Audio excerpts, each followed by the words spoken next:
Morning, all. All right, so preview slash news video of the day, and so we've got three games tonight, three series that may very well expand beyond tonight, or maybe we get all three of them done. I'm thinking at least one goes to a seven. I'm looking at the Pittsburgh Islanders series and going, I hope that one goes seven. Not because I particularly care if Pittsburgh wins tonight, because no, but I do like Game Sevens a lot. They're always really tense and exciting, even if you don't cheer for either team in the series. And tonight we have three that, yeah, I wouldn't mind seeing them go seven, to be honest. All three of them, I think, would be great if we had Game Sevens. Game Sevens are this amazing thing. And looking back on when I started watching hockey, I would always remember either the epic overtime games, the ones that go triple overtime or beyond, and I would remember the game sevens. Those would be the ones that really featured prominently in my memory at the end of each playoff run. So we'll see if any of these get to a seventh game. Pittsburgh's in New York against the Islanders, though. The Islanders are up 3-2, and Tristan Jarry needs to bounce back quickly. I think Jarry's played well this series, but Sorokin's been better. And that's always the difference in the playoffs is that you can have good goaltending, but very often great goaltending will win a series. And Sorokin's been absolutely fantastic. So Jerry's going to need to bounce back, and he's got the right attitude about it. One of, hey, I know I screwed up, but I have to kind of shrug it off and go on to the next game. Right. And for Mike Sullivan, he doesn't have a choice here. If DeSmith was available, sure. But if he's not, then you have to start Jarry. You don't have another choice in the organization. So if anything, this is going to be something that the brain trust in Pittsburgh in the offseason needs to look at. If the Islanders complete this win tonight, then in the offseason, I would expect something to change with their goaltending. But I think there's going to be a lot of goaltending changes around the National Hockey League anyways. A lot of changes in general that might have happened this year, but because of borders shut down and just the way the whole season was set up and everything, we didn't see as much movement as we normally would of players between teams. So Pittsburgh, if Jarry doesn't have an A1 game tonight, if they don't win, then yeah, I would look for a change in the offseason. But you don't have a choice but to start Jarry in this game. Unless DeSmith were ready and healthy. 8 o'clock Eastern, 5 o'clock Pacific, we get Tampa Bay at home against the Florida Panthers. So Tampa Bay can close this out tonight. Florida, if they win, they get to go home and they get to play in front of the roaring crowd and try to move on to the next round. So hope is not done because Spencer Knight's starting because Joel Quenneville doesn't want to appear insane by saying, so Spencer Knight had a great game and we're going back to Drieger or we're going to Bob. No, it's going to be Knight. So if Knight wins this one tonight over Tampa Bay, he officially becomes like one of the greatest folk heroes for the Florida Panthers. And obviously, as the guy who's seen as the next one to take up the mantle in net, it causes an awkward conversation because of the amount of money and time left on Bobrovsky's contract. But hey, you're better off to have a really good goaltender and figure it out from there. And Knight looks like he could end up being a really good goaltender. But we'll see if Tampa Bay figures him out tonight. Tampa Bay has a number of players who are pretty good offensively, so we'll see how it goes tonight. And then at 9 o'clock Eastern, 6 o'clock Pacific, Minnesota, who are still down 3-2, but they have to feel like they got away with this amazing theft in Vegas. Like we're talking Ocean's 11 level theft here by stealing that fifth game. So what that does is it means that now they're at home. They can really turn this series on its ear if they can win today.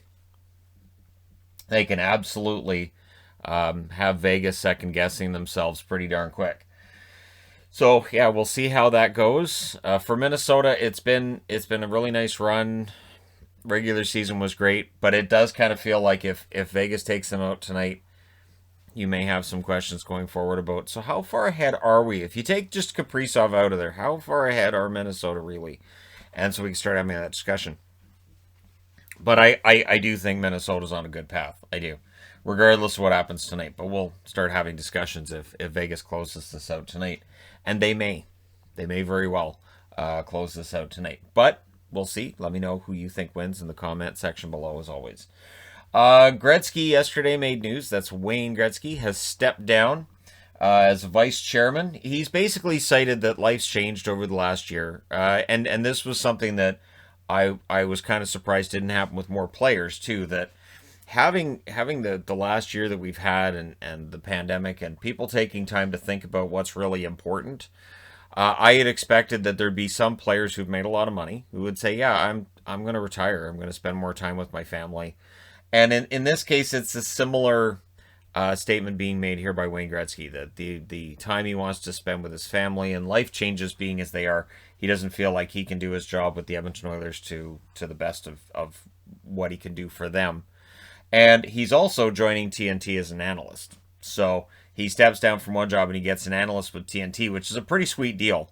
Not gonna lie, because you're getting in on the ground floor of their NHL broadcasts. Apparently, they've already picked up Kenny Albert as well. So it's gonna be interesting to see how those broadcasts work and the difference between ESPN and what TNT is going to put out there and how they try to increase the ratings for hockey in the U.S. So yeah, and we'll keep an eye on who gets hired and who doesn't out of the NBC crew, right? I would think that they can't officially. Can they officially name people when they're still working for NBC and say this guy will be with our broadcast next year? Because I don't think anybody from the NBC crew has yet been hired to work for ESPN or TNT. Because again, they would be under contract, you would think, with NBC, right? Now, St. Louis. One thing that I'm kind of surprised by is that Doug Armstrong, general manager, he has stated he wants to bring Mike Hoffman back.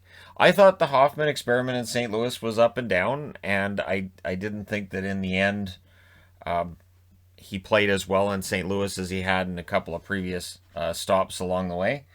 But I guess as long as it makes sense salary cap wise, okie dokie.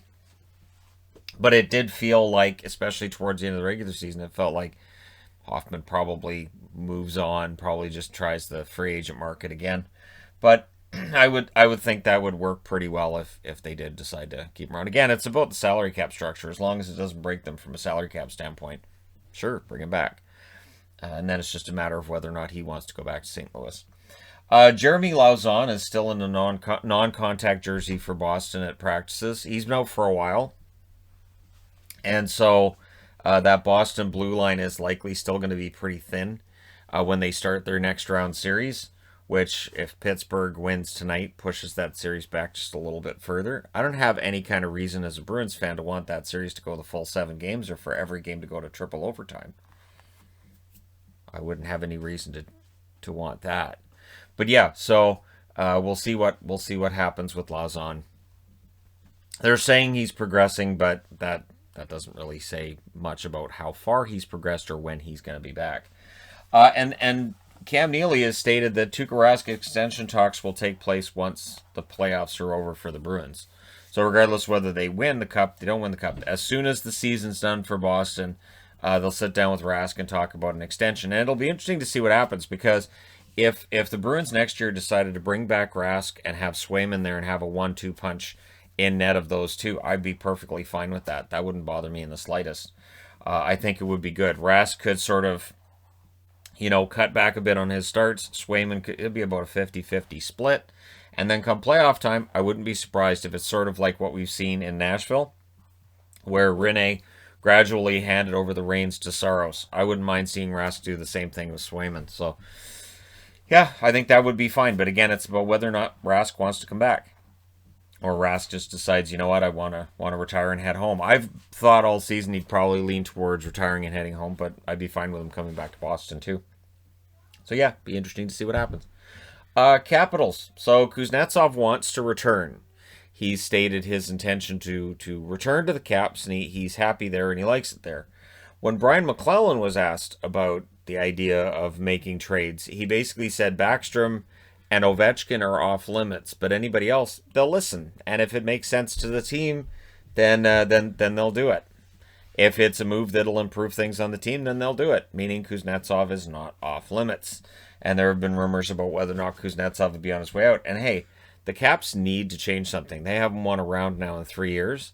They need to change something. And so Kuznetsov may end up being the guy that goes, because it's going to have to be probably a pretty big change.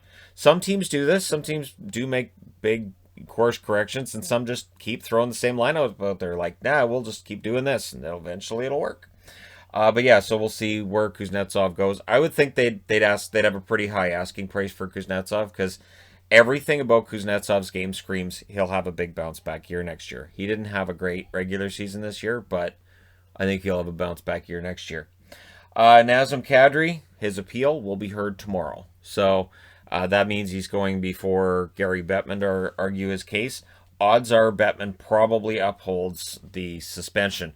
And it's probably also in Bettman's best interest to uphold that suspension because they work in close contact with all the guys who are in the player safety department, and you want to, not undermine your department of player safety. So it's a tough position to be in at that stage, but Kadri then can ask for a third party arbitrator to make a decision, and so it'll get to that point if Bettman, and he probably will just uphold the 8-game suspension. So we'll see what happens.